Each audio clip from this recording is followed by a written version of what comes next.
El objetivo de esta clase es introducirnos a la dimensión biopolítica del arte en relación al tratamiento del cuerpo y de la enfermedad. Para esto, realizaremos algunas observaciones sobre la relación entre arte y poder en un sentido general, para luego ver cómo el arte es un espacio para la generación de discursos sobre el cuerpo, y concluiremos con algunas nociones sobre la manera en que el arte ha entendido las relaciones entre poder y enfermedad. La producción artística históricamente ha mantenido una relación con la política y el poder. Esta relación ha tenido configuraciones tanto positivas como negativas. La producción de imágenes ha estado al servicio del poder hegemónico, cualquiera sea su naturaleza, por ejemplo, como vehículo para la transmisión del poder aristocrático, del poder del Estado o del poder de los dictadores, pero también ha sido un medio por el cual se ha resistido al poder, permitiendo la expresión de los grupos marginados u oprimidos a lo largo de la historia, en diferentes contextos políticos, ecológicos o sociales. La capacidad de las imágenes de transmitir y difundir contenidos simbólicos ha sido utilizada por diversas instituciones para educar o transformar a la población. Sin embargo, la relación positiva entre el arte y el poder hegemónico se transformó radicalmente en Occidente a partir de las vanguardias artísticas del siglo XX, donde la producción artística adquirió un proyecto político asociado a la idea de emancipación, respecto de los órdenes sociales, intelectuales y estéticos establecidos, lo cual hizo más compleja la relación entre las instituciones artísticas y el poder, que en muchos casos se expresa en forma de resistencia, ya sea en su modalidad positiva como negativa, o sea, como una forma de construcción o de resistencia ante el poder hegemónico. El arte representa una vía por la cual construimos nuestra propia subjetividad. A continuación, revisaremos dos formas en que podemos dilucidar distintas maneras de concebir el cuerpo en su dimensión política. Nuestro primer ejemplo es la pintura titulada La consagración de Napoleón, de 1804, encargada por Napoleón Bonaparte a Jacques-Louis David, su pintor oficial. El cuadro ilustra el momento de autocoronación de Napoleón, que en 1804 se negó a recibir la corona por parte del Papa Pío VII, sino que se coronó a sí mismo, inaugurando lo que se conocería como el primer imperio francés. Este cuadro tiene el propósito de institucionalizar el nuevo régimen francés, instalado por Napoleón, mostrando su elevación por sobre otros poderes, como la Iglesia, y al mismo tiempo permitiendo documentar el nacimiento de un nuevo tipo de aristocracia que vuelve a centralizar el poder en Francia. Permitiéndome hacer un salto temporal y espacial considerable, quisiera contrastar esta obra con una performance del grupo de artistas y activistas chilenas Las Tesis.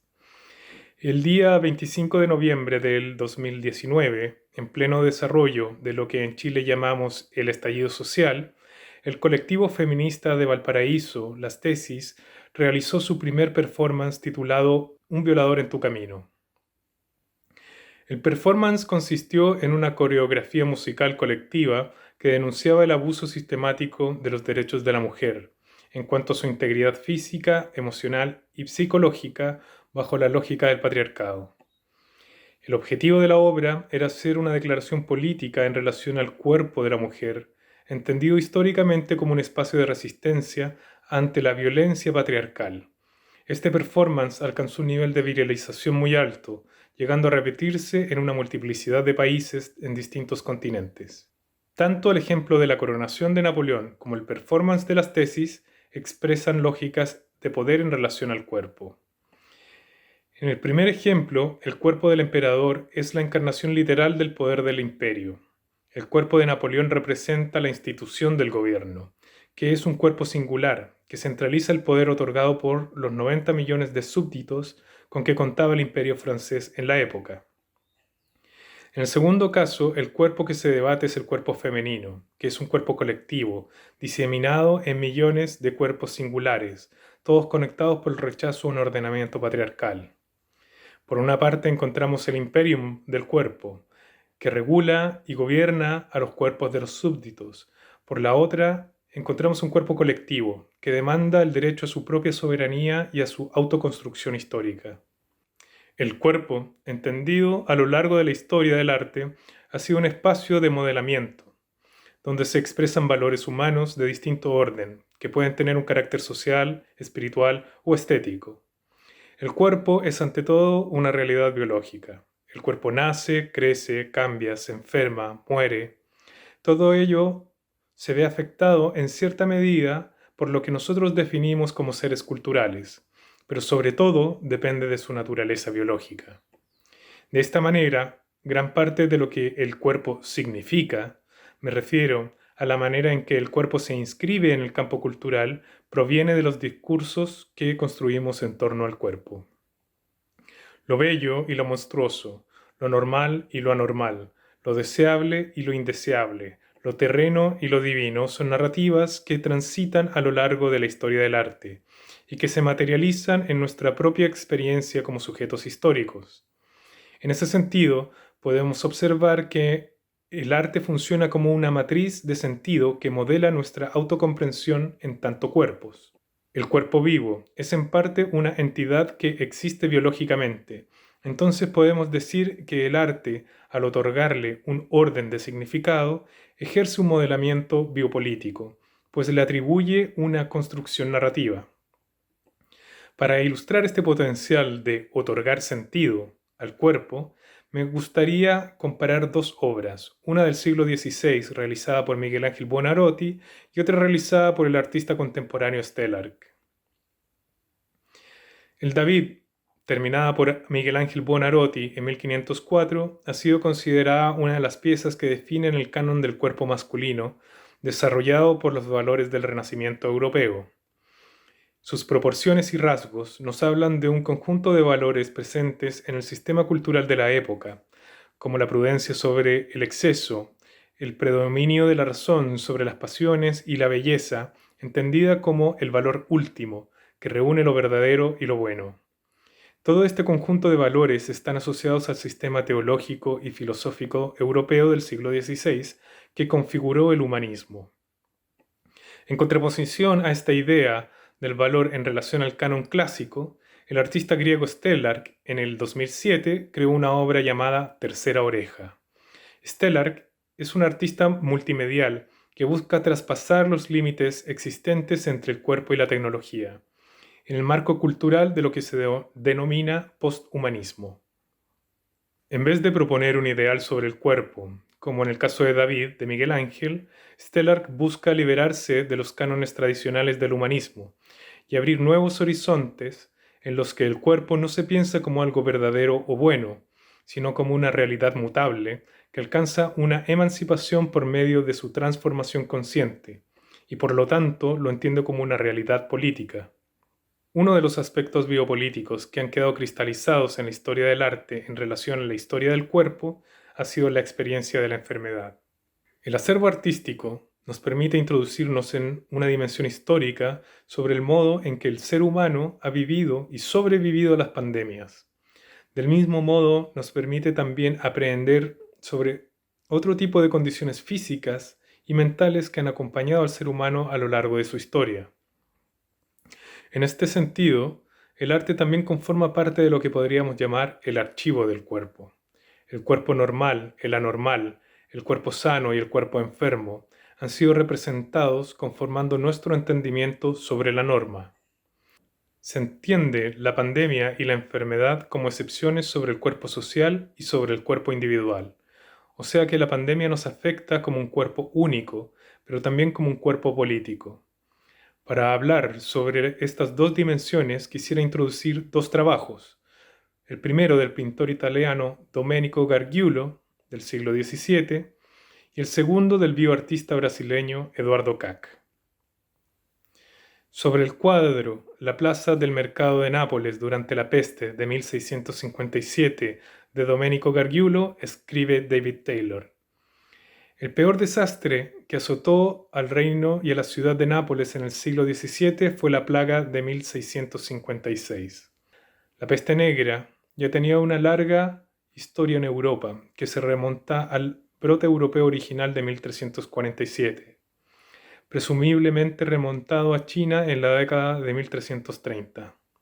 La población de Europa se redujo de 75 millones a 50 millones antes de ese brote, verdaderamente apocalíptico en la mente de muchos cronistas de la época. Los brotes posteriores no han sido tan devastadores, pero incluso los brotes menores pueden tener graves repercusiones en la vida de una nación. Cuando los cuerpos empezaron a acumularse, cuando las provisiones se agotaron, cuando la gente empezó a huir de la ciudad, el gobierno se vio obligado a admitir el brote. Esto fue en mayo. En agosto la plaga había seguido su curso. Había matado aproximadamente a la mitad de los 300.000 habitantes de la ciudad y al menos a esa misma cantidad en el resto del reino. Los efectos económicos y sociales son evidentes. Incluso las personas que sobrevivieron huyeron de la ciudad. Nadie trabajó. Incluso en el campo la gente huyó a otros lugares. Las granjas quedaron desatendidas. La aplicación de la ley en general fue ineficaz y la anarquía se extendió. El carácter documental del cuadro nos permite ingresar en el imaginario de la época. Expresa claramente cómo la enfermedad afectó a la ciudad de Nápoles, hasta casi destruir el esquema sociopolítico de la época. En términos de Gargiulo, la peste no era entendida científicamente, sino como una fuerza que no era totalmente identificada y que tenía la capacidad de acabar con millones de vidas humanas. Al no conocer la bacteria responsable de la peste bubónica, el discurso social sobre la enfermedad estaba asociado al castigo divino, a las fuerzas del destino o a la maldición. De esta manera, el discurso político sobre la peste carece de las herramientas que permiten ejercer un control sobre la situación. O sea, la peste es la causa del desgobierno. En este caso, la presencia del microbio representa la destrucción de la posibilidad de ejercer la política y atenta contra lo que Foucault llama la razón gubernamental. Para contraponer esta mirada, quisiera proponer que examináramos una obra del artista Eduardo Kac, quien utiliza técnicas provenientes del mundo de la ciencia para ilustrar el creciente dominio de la técnica sobre la vida. En la obra titulada Historia natural del enigma del 2009, Eduardo Kac creó un híbrido entre un humano y una petunia, al transferirle genes humanos a la flor. Estos genes fueron insertados mediante un virus que es capaz de modificar la genética de la planta, en un proceso llamado transducción. El proceso, en términos generales, consiste en implantar una porción de la genética humana al interior de un virus. Al ingresar el virus a la célula de la planta, comienza a reproducirse, reproduciendo a su vez aquella porción del material genético humano que ha sido insertado. De esta forma, se hace visible en la flor la característica humana asociada a aquella parte del código genético. En este caso, Eduardo Kac buscaba que la flor expresara un color rojo derivado de la hemoglobina humana en el sistema vascular de la petunia. Para ello utilizó un virus llamado Comelina Yellow Mottle, el cual es utilizado para la modificación genética de plantas. En el caso de Eduardo Kac, el entendimiento científico de la vida se materializa como un medio artístico más, hasta el punto en que el virus es utilizado como una herramienta para la creación de una obra de arte. A diferencia del cuadro de Gargiulo, la capacidad tecnológica de modificar la genética de una planta por medio de la utilización de este virus nos habla del poder que encierra la biotecnología contemporánea, donde este tipo de técnicas representan la capacidad de controlar la vida, o sea, de darle un orden predefinido, el cual siempre es entendido como un ordenamiento político.